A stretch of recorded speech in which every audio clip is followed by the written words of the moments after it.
안녕하세요, 얼스키친입니다.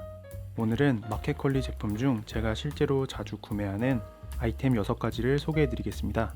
추천 제품을 활용한 요리법과 더 맛있게 먹는 팁도 준비했으니 평소 마켓컬리를 자주 이용하시는 분들이라면 영상 끝까지 시청해 주시기 바랍니다. 첫 번째 추천 제품은 더오담 에어프라이어 돈가스입니다. 에어프라이어를 자주 사용하시는 분들에게 특히 추천하는 제품인데요. 에어프라이어만 있으면 아주 손쉽게 겉바속촉 돈가스를 만들 수 있습니다. 조리법으로 전자레인지에 2분에서 3분 30초 돌리는 방법과 에어프라이어에 160도 10분, 뒤집어서 10분 조리하는 방법이 있습니다. 개인적으로 160도에서 조리하는 것보단 온도를 조금 높여 170도로 조리할 때 더 바삭해서 좋았어요. 전자레인지 조리 시 통치즈의 경우 치즈가 녹아 나오는 경우가 많았고 식감이 꽤 눅눅해져서 에어프라이어로 조리하는 걸 추천합니다. 통치즈, 등심, 고구마 3가지 돈가스 모두 내용물이 실해서 굉장히 만족한 제품입니다. 저는 돈가스 소스에 주로 고추냉이를 넣어 먹는데 이렇게 먹으면 맛이 깔끔해지고 풍미가 살아납니다. 등심 돈가스를 이용하면 김치나베 우동을 만들 수 있는데요. 먼저 팬에 기름을 두르고 대파를 볶아줍니다. 파가 익기 시작하면 신김치와 양파를 넣고 한 번 더 볶아주세요. 신김치가 타지 않도록 약불에서 충분히 볶아줍니다. 재료들이 다 볶아졌으면 물 500ml를 넣고 간을 맞추기 위해 국간장 2스푼, 맛술 1스푼, 고춧가루를 넣어줍니다. 여기에 설탕과 다진 마늘 0.5스푼을 넣고 한번 삶은 우동사리와 튀긴 돈가스를 올려줍니다. 마지막으로 취향에 따라 계란 하나를 풀어주고 대파를 올리면 얼큰한 돈가스 김치나베 우동이 완성됩니다. 이번엔 등심 돈가스를 이용해서 돈가스 덮밥을 만들어 볼게요. 팬에 대파와 양파를 볶아주고 쯔유 50ml와 맛술 2스푼을 넣어줍니다. 여기에 설탕 0.5스푼과 후추, 물 200ml를 넣고 졸여주세요. 국물이 어느 정도 졸아들면 튀긴 돈가스를 올리고 계란 하나를 풀어줍니다. 프라이팬 뚜껑을 닫아 계란을 적당히 익혀주면 일본식 돈가스 덮밥인 가츠동이 완성됩니다. 돈가스와 간장 소스 그리고 야채들이 굉장히 잘 어우러져서 맛있었어요. 덮밥을 좋아하시는 분들에게 추천하는 요리입니다. 두 번째 추천 제품은 차담 카레입니다. 레토르트 카레 제품 중에 깊고 진한 맛으로 유명한 제품인데요. 맛과 질감 모두 일본식 정통 카레와 굉장히 유사합니다. 조리법 또한 굉장히 간단한데 전자레인지에 2분만 돌려주면 됩니다. 이외에도 끓는 물에 3분 중탕하는 방법이 있습니다.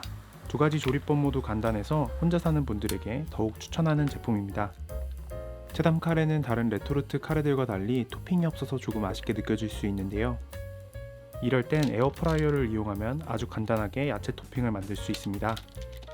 에어프라이어에 당근, 애호박, 버섯 등 냉장고에 있는 야채들을 넣고 그 위에 식용유를 살짝 둘러 160도에서 10분 조리하면 손쉽게 맛도 좋고 건강에도 좋은 야채 토핑을 만들 수 있습니다.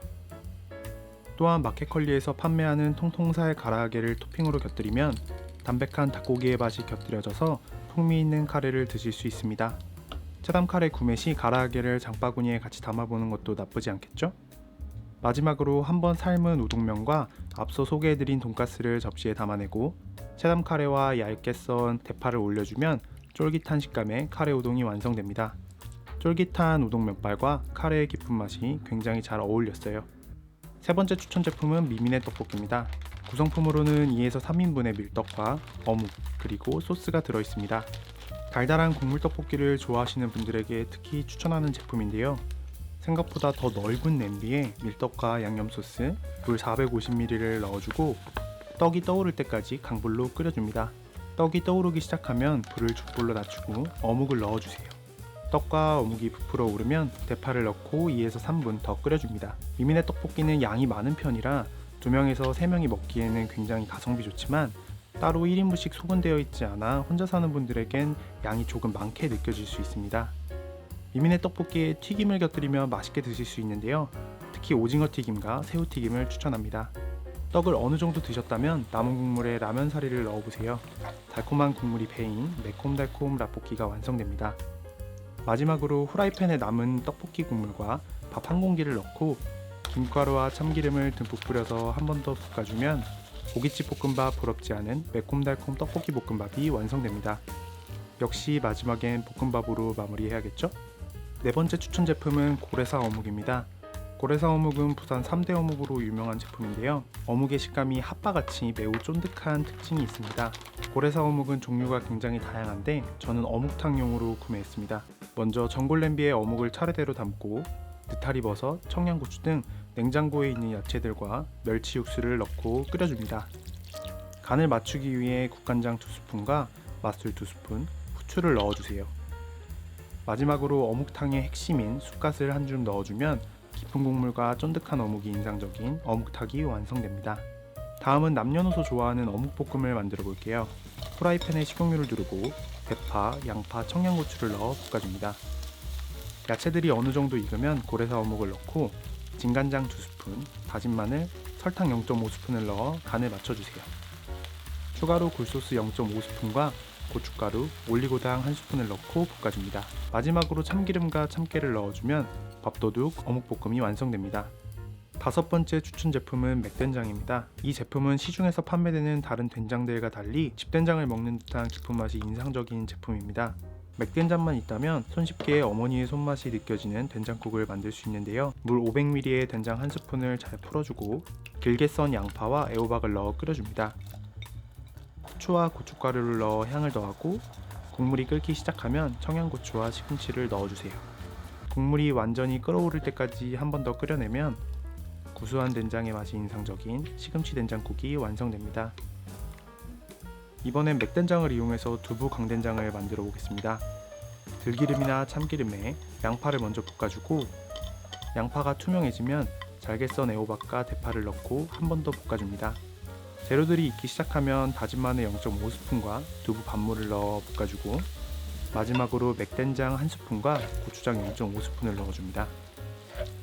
물을 따로 넣지 않아도 두부와 야채에서 자연스럽게 물이 나와 타지 않고 맛있는 강된장이 완성됩니다.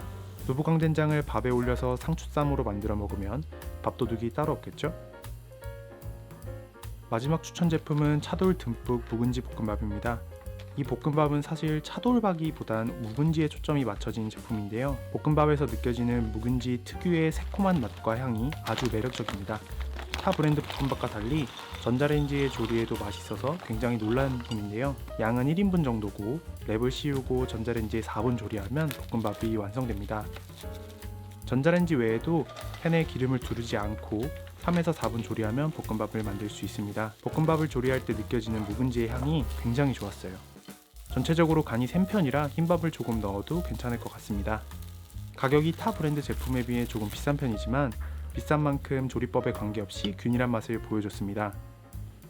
볶음밥에 빠질 수 없는 계란 후라이를 곁들이거나 김가루를 조금 첨가하면 부족한 고소함을 채울 수 있습니다. 볶음밥이 제 입맛에 간이 조금 세서 그런지 모짜렐라 치즈를 올려 먹었을 때 제일 맛있었습니다. 오늘 제가 준비한 마켓컬리 추천 영상은 여기까지입니다. 맛과 가성비를 모두 잡은 제품들을 골라서 소개해드렸는데요. 마켓컬리 제품 구매를 고민하고 계셨던 분들에게 제품 선택에 조금이나마 도움이 되었으면 좋겠습니다.